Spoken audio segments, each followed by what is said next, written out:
Nelson, alcoholic addict. That's not my real name. That's a pen name that I use here for my newsletter. Yesterday was my birthday, and I have a sober anniversary coming up here in a week also. And so I always spend the first part of November just thinking about where I was, where I'm at now, and where I'm going. And I'm old enough now that I try not to think too much about the future. I'm pretty freaking old at this point in physical years. I mean, obviously, in coolness years, I'm much, much younger. I'm very fun, a lot younger, and I have a very bright future if you measure coolness. But actual years on my driver's license is not looking good.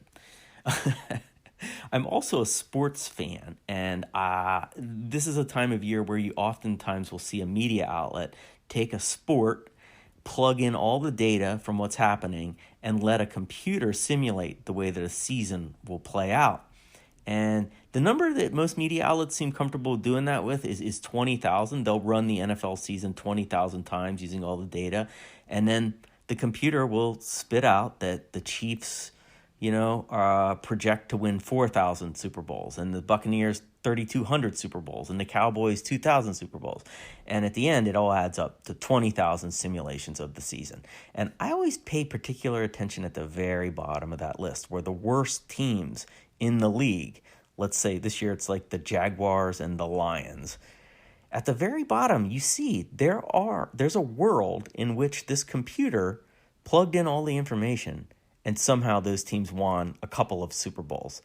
And I stare at those because I end up thinking about how if you had run a simulation of my life when I was in active addiction, man, the life I have right now, I'm the Jaguars, or I am the Lions.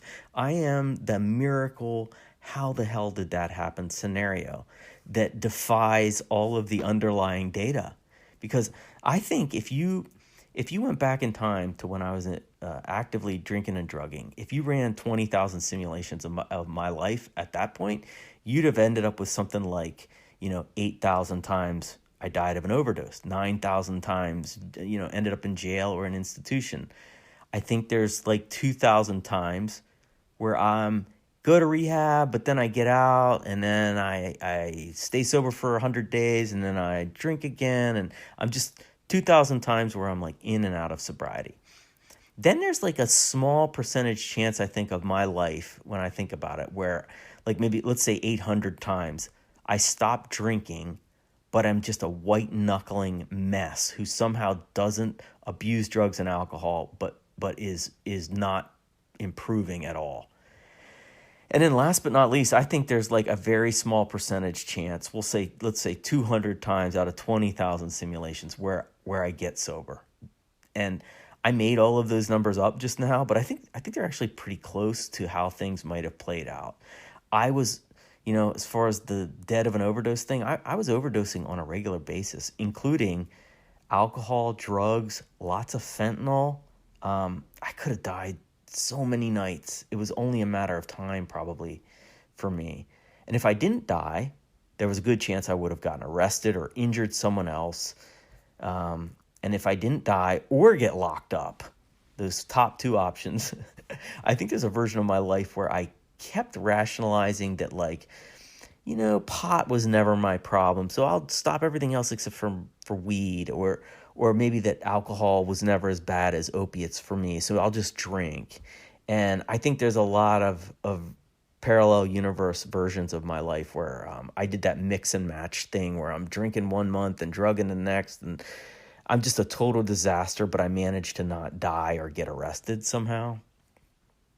And then there's the life where I go to rehab and maybe hit some meetings, but decide the God thing doesn't work for me, or I don't want to make amends, or the ever familiar I'm bad, but I'm not that bad. And there's a version of my life where I manage to not drink and I move on with my life. And I gotta tell you, that version of my life is just, I shudder thinking about that, because I think that might be the most miserable way my life could have played out. I was physically an addict in 2008, for sure, no doubt. but I was also a spiritual and emotional mess. I needed more help than just getting off the sauce. And then last but not least, certainly not least, there's that tiny fraction of times where I catch lightning in a bottle and I do get clean and sober. I work a program, my life improves. I'm a decent dad, husband, worker, neighbor, sober friend. Basically, that scenario, that's how my life has actually gone. So the point is that I'm trying to make is it's that on my birthday, even as my body yells at me that I'm now apparently someone who could get injured taking a nap or looking backing my car out of the driveway and hurting my neck. But anyway, I like on my birthday I like to sit back and and just feel grateful for what has transpired. It did not have to be this way. It could have been so ugly.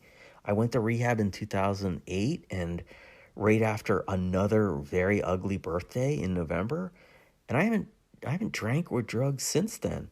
And not only that, but the rooms have worked. They've worked for me. So now as I sit here watching my age go up and up and up, and I think about what an old ass man I'm becoming, I have an incredible amount of gratitude. I still struggle with the higher power thing, finding the right fit for a God of my understanding, and then staying close with that God. That stuff is still pretty hard. But when I look at the full picture of my sobriety, I realize that there is a element that is just it's divine nature, that I got out of the drug and alcohol game when I did. I think I have a I think I have a strong will when it's headed in the right direction. And I think the 12-step programs are beautiful and that my sober friends have carried me so many times in recovery. But I'm also not so sure that was quite enough. I came into recovery somehow at the right time. I met the right people at the right meetings. I had the right support network outside of work and outside of the rooms. I had the right ups and downs of sobriety at the perfect times. That is a lot of coincidental data points that all broke in the direction of helping me get sober and stay sober. So I do need to factor in my higher power in all of this. I believe I needed that extra boost from the universe. Now listen, here I am on my birthday. I'm sure I'm 10 minutes away from honking my horn at some bad driver or just crushing 6 Kit Kats from my kids' Halloween baskets, because I still think that a good solution when I'm having a rough day or a bad hour or whatever, I still think like, oh, maybe I'll try to eat my feelings.